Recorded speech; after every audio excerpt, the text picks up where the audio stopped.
जिंदाबाद BCF जिंदाबाद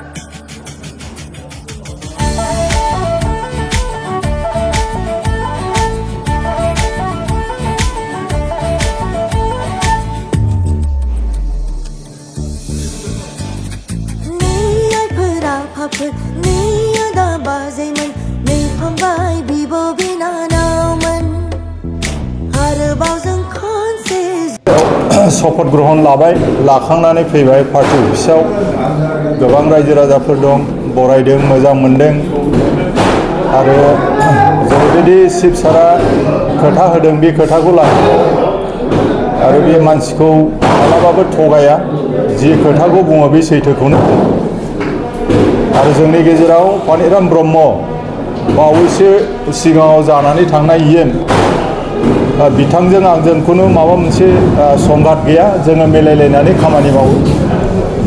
बे रायजोनि स्वार्थआव जोङो खामानि मावगोन आन्डारस्टेन्डिं दङ बिथांखौ एमएलए आव हरबाय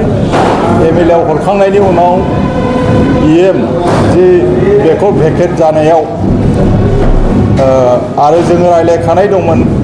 हाग्रामा सारजों आलदा आलदायै आंजों हाग्रामा सारा रायलायदों